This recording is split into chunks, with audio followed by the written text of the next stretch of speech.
The Oculus is the same as the Nexus. They summon ads when they attack. So the beginning is the hardest part. If you ever tanked or healed Oculus, you know they can hit pretty hard, and now they are effectively doubling their numbers. So you have to combine AoE and single targets for this part. I think it's the hardest part of this dungeon, in my opinion. So burn through them as fast as you can and get past. Now that the Drakes have been buffed with 100% more damage, or health and 30% more damage, taking them on one-on-one is very dangerous. You can still do it, but they hit pretty hard. Stay with your teammates, work together, don't leave anyone behind, and the Drakes won't be a problem at all. There is really nothing else new with this dungeon. Just kill the mirror images, keep them under control. Everything else pretty much remains the same. For this boss, the final boss, I would run 2 green drakes, 2 ambers, and 1 ruby. The ruby drake, you have to know what you're doing for this boss fight. You cannot be a noob, otherwise it's going to be hard. Right here, since the ads take longer to kill, they'll deplete your charges even faster. Each attack will deplete a charge when you're transparent. So when you go invisible, you can take 1 attack, that'll take away 1 charge. However many charges you have is however many attacks you can take. So they have to die fast. Other than that, time your cooldowns and this boss will fall.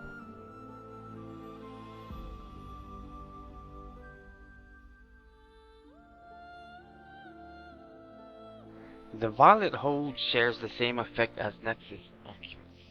Kill the mirror images when they spawn and you'll be fine. Beginning right here, there's a high chance that they break through since they have more health. Each boss is pretty much the same as Heroic, you just kill the mirror images as well. Stay on top of those mirror images. Do not let them get out of control. They take priority over everything. We got lucky here, and we got all the goody bosses, all the fun ones. It gave us a hard time, some of the time, but we got past it. So, treat it the same, follow the same mechanics, just kill the mirror images, and you will be fine.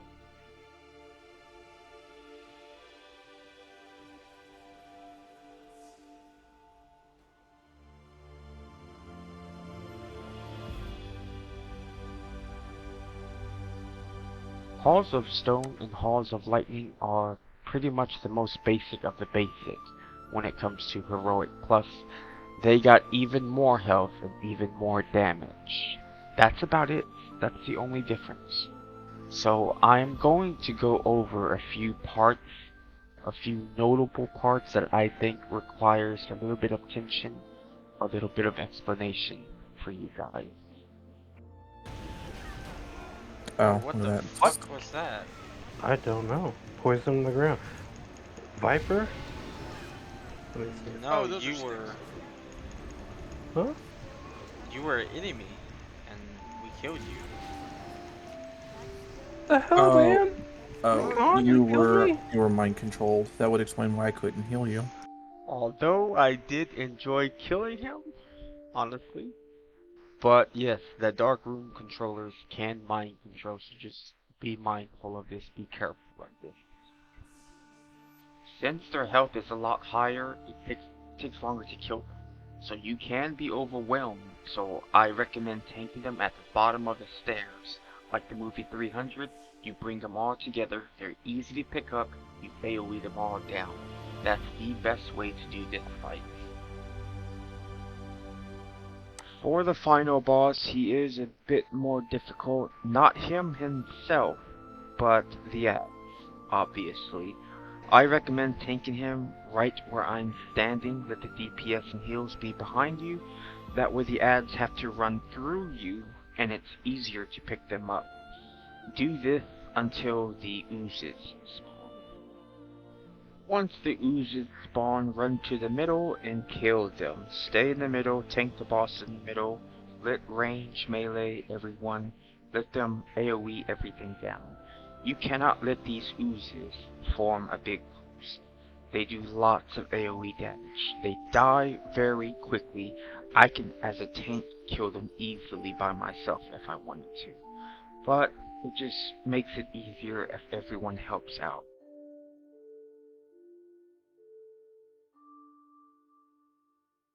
Halls of Lightning, there's really nothing new to add. It's all pretty basic. They have more health and they do more damage.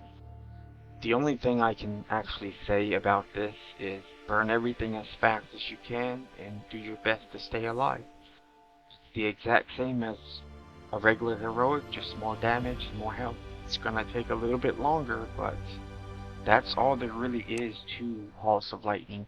There's no notable points in this dungeon that I think require attention like Halls of Stone.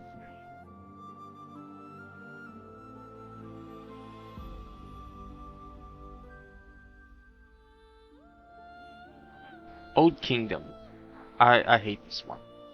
Very simple mechanic. This web guy, do you see him? He got webbed. When you are attacked, and anyone is attacked, there's a chance someone at random will be webbed. They have to be freed quickly. It will suck if everyone gets webbed because no one's freeing them. The good thing though is AoE also works on the web. Oh, look at that, I pulled.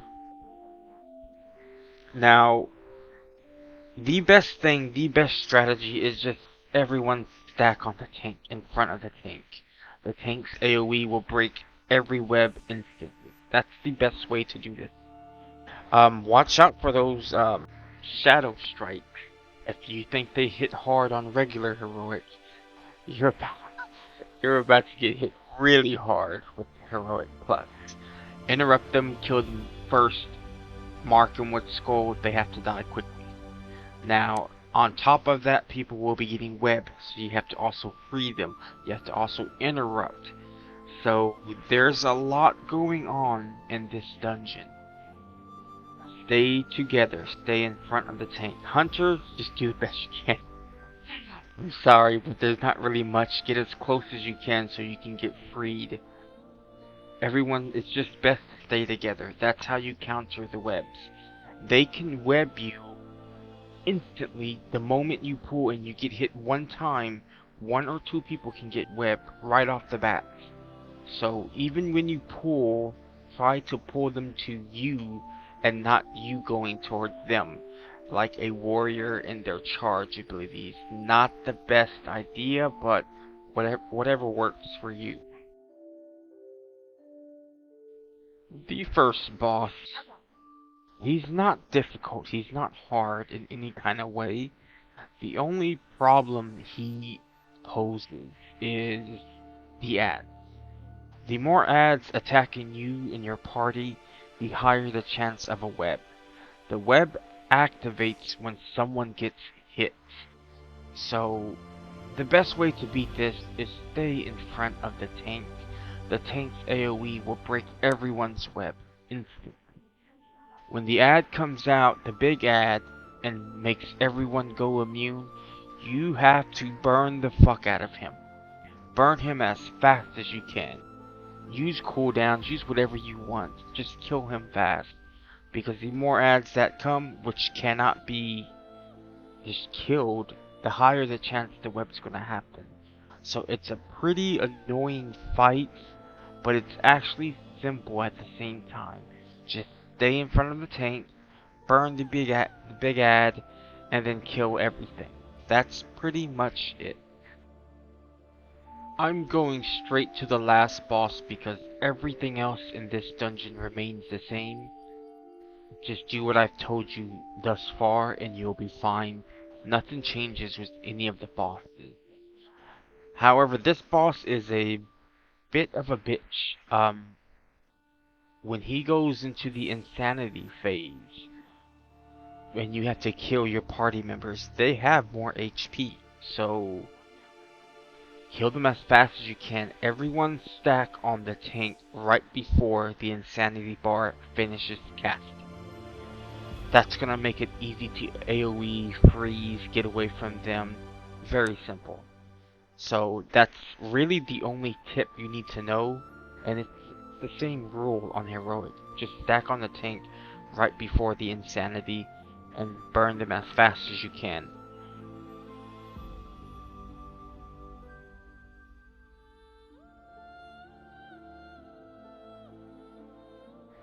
Azjol Nerub. Same mechanics as Old Kingdom. It's best to stack up the best you can in front of the tank, so he can break the webs. I'm healing this one, so I should stay in front of the tank. I have my hand on that divine shield just in case they don't break me out. I don't want to waste it, but stay together, follow the same rules as Old Kingdom. Kill the webs as soon as they wrap someone. If they wrap everyone, it's gonna be a bad time. Those take priority. Kill the webs. The first boss is simply a peach. He is a tank and spank. Fortunately for all these little million of ads that he summoned, they don't have the wrap ability, I guess. They never wrap us. Usually when an enemy attacks one of us, there's a chance for the wrap. For there being a million enemies, they don't wrap. So he is basically a tank and spank. Burn him, break the webs, and you'll do fine. For this part, take it slow. I don't recommend skipping the ads with a feigned death from a hunter or a mage. Just do it the right way. This boss has twice the health, so remember, unless you have bomb DPS, I say take it nice and slow, stack together as best as you can, kill the webs, and you're gonna be fine.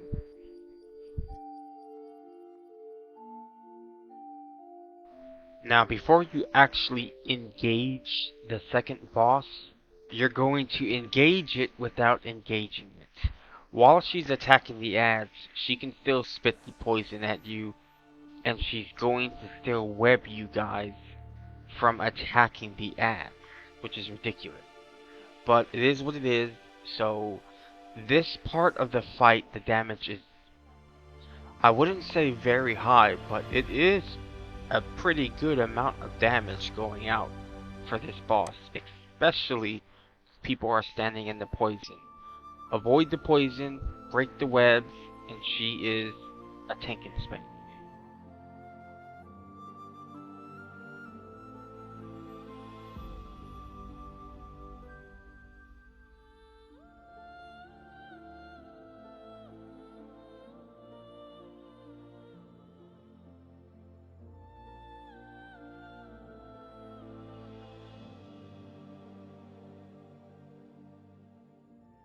Utgarde Keep's effect is ice will spawn under a random person. That person must keep moving in order to avoid dying. The hunter right there just got the ice, the glaciate debuff. If he stands still, he's dead. You have to keep moving when you get this debuff.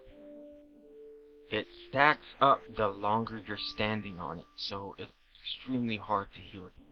There is a weak aura you can enter. The debuff is called Glaciate, so if you enter that in your weak auras as a debuff, you can edit it so you're warned when it happens to you. The hardest thing about this boss is when you get ice blocked, there's a chance you may get the Glaciate debuff that spawns under you. Break them out fast. The druid right here, it happened to him, but we broke him out quickly and he lived to tell the story.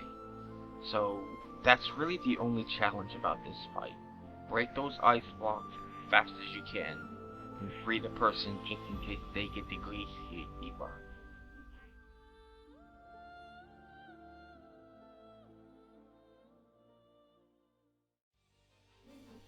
Like Utgarde Keep, Utgarde Pinnacle, the frost, the ice, glaciate will spawn under random players. Treat it the same as Utgarde Keep. Just move if it spawns under you, and you'll be fine. Don't underestimate the damage of these mini bosses. If you're melee, do not be next to them before the tank initiates the pull. Give some distance between you and this boss, because if you're hit first and you aggro him, you're dead. Simple as that. The third boss isn't too bad, the same as regular. You should not be in his path when his dragon shoots the frost down. If you're in that path, obviously you're gonna get hit very hard, but you won't see the glaciate debuff. So it's pretty simple. Stay out of the path, burn them all down as fast as you can. They have more health, so it is gonna take longer. You can either rush it like our tank did here, run all the way down, and just burn them hard, or take your time, but the gauntlet's gonna keep coming. So you can survive easily, save mana if you take your time. Just go at a slow pace or an extremely fast pace. Choice is yours. The only and biggest threat for this boss is, during the transition phases, he can still glaciate a random player.